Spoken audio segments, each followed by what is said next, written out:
One. Hello, I'm here with Hood Nizzle. Today we're going to talk about what he's doing in his rap career and stuff like that. So, one thing I want to tell you is, how did you get into the rap industry? Where you at right now? Shit, for real. Rap is everywhere.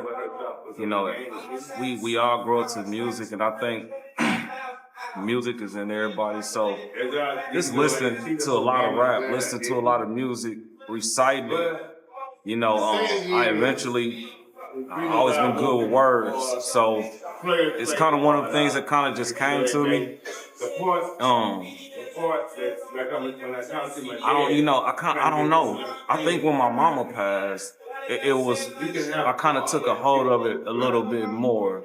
You know what I'm saying? Sometimes when you're young, you don't really know what's grabbing you. Mm-hmm. So it was an outlet for me when my mama passed, and that was a way for me to just express my mind. When you're young, you kind of act out in a certain type of way, and that was my way of getting into music when my mama passed. You know what I'm saying? Yeah. Another thing is that I got, like, what people inspired you to do music? It's kind of like a family thing. Any other artists? No. I had a friend named Cool, and he was just real good at playing the keyboard, making beats, and he would freestyle, and I kind of just mimicked him. He was so good at what he did at a young age, you know. And then he got laced with something in his weed, and he kind of went crazy, and I kind of feel like, damn, like he passed the gift off, because I feel like if he didn't go crazy, he'll probably be that man right about now. You know what I'm saying? But it's like that in the hood. You gotta be careful who you smoke with. You know, you can lose your gift to anything. So I think I kind of picked up on his gift and just ran with it. Mm-hmm. Can you tell me, like, where you're from and kind of like what struggles that you had to overcome? Well, shit, I'm from Kansas City, Kansas, Wyandotte. And you know, my mama passed at a young age, so I kind of had to grow up in the streets. You know, like a lot of people. So I had to learn the hard way, grow up in the streets. Bump my head a lot of times, learn from my lessons. I was just one of the ones that I don't like being contained. So once I went to jail and I realized that shit wasn't for me, I'm like, I ain't going back.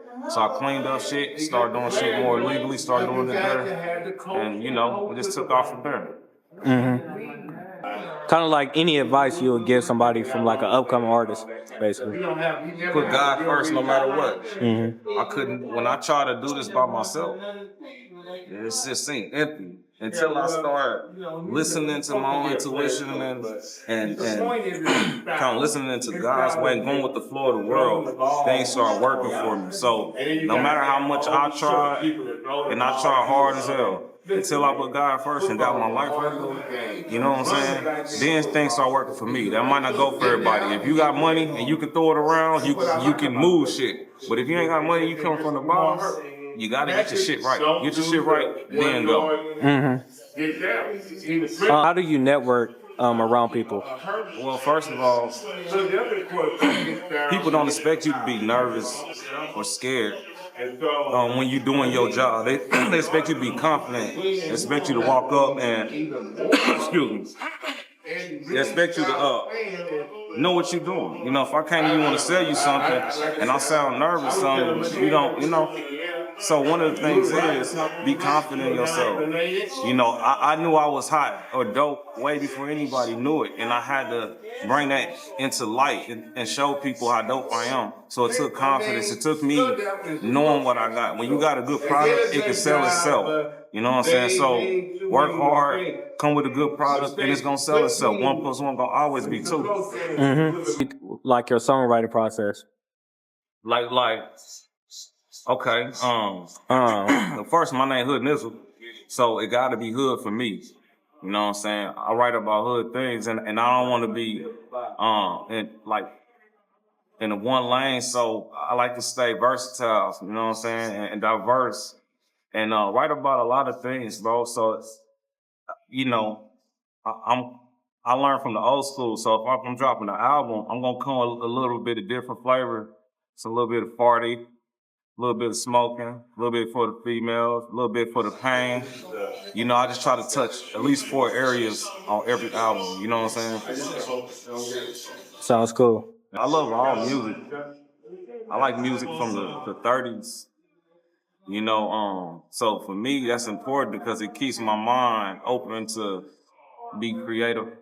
You know, so man, I like all music, and whether it's a different genre of music, if good music is good music, and I know good music. So if it's good, even if I don't, it ain't my style of music, I still know good music, and I like all good music. Mm-hmm. How do you stay up to date with the new culture? Paying attention to the younger people. You know what I mean? Finding somebody you like. You might not like all the younger guys, but find somebody you like. You know what I mean? Find somebody that's hot and see why they hot. You know, kind of try to catch a wave and say, okay, I see why people gravitate to them. And I wouldn't say steal nobody's style, but mimic people's success. You know what I'm saying? So I think I've watched people and just studied people, and I've always been able to mimic it to stay relevant. Mm-hmm. What is one misconception you feel that people commonly have towards rappers?